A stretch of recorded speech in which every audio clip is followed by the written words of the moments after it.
আসসালামু আলাইকুম। আজকের ভিডিও তরমুজ নিয়ে। সুন্দর একটা বড় তরমুজ নিয়ে আসছে।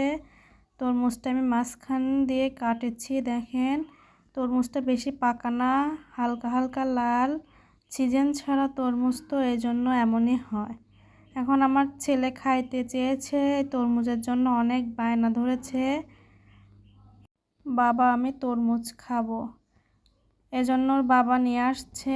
আর ওই তরমুজের জন্য 2 ঘন্টা ভরে জেদ করছে, অনেক কান্না, অনেক জেদ। এজন্য ওর বাবা শহরে ছিল, তরমুজটা নিয়ে আসছে। বাবাকে ফোন দিয়ে বলে যে বাবা আমার জন্য একটা তরমুজ নিয়ে এসো, তাই বাবা তরমুজ নিয়ে আসছে।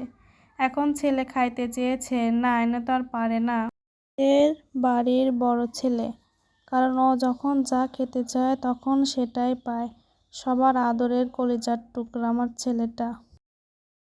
এদিকে আমি কাটছি, ওদিকে আমার ছেলেটা বায়না জুড়ছে, আম্মু কখন কাটা শেষ হবে। এই যে আমি কাটা শেষ, সুন্দর একটা প্লেটে রেখে দিয়েছি। দেখেন, বেশি পাকা না, হালকা হালকা কালার। আর এদিকে দেখেন আমার সোনা বাবাটা খাবে। এই যে তুঁতকাঠি দিয়ে আইসক্রিম বানাচ্ছে। বলতেছে যে বাবা দেখো আমি আইসক্রিম তরমুজটা খাবো। আমার ছেলেটা কত খুশি, আর আমার ছেলের খুশি দেখে আমরা সবাই আনন্দ। যে ছেলেটা তরমুজ খাওয়ার জন্য এত কান্না করেছে দেখেন। আর ও যখন কোনো কিছু খাইতে চায়, খাওয়ার পরে যে এতটাই খুশি হয়, অনেক খুশি হয়েছে। দেখেন বিচিটা সুন্দর করে ফেলিয়ে দিচ্ছে।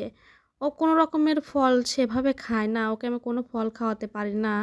ওর এই তরমুজটাই একটু খায়, অন্য কোনো ফলই খাওয়াতে পারবো না। যে বলি বেদানা খাও বাবা, এটা খাও ওটা খাও, কখনোই খাবে না।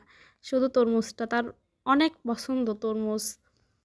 এদিকে খাচ্ছে আর বলতেছে দেখেন অনেক সুন্দর, মানে মজা হয়েছে, হাত করতেছে যে অনেক মজা। আজকের ভিডিও এই পর্যন্তই শেষ। ধন্যবাদ।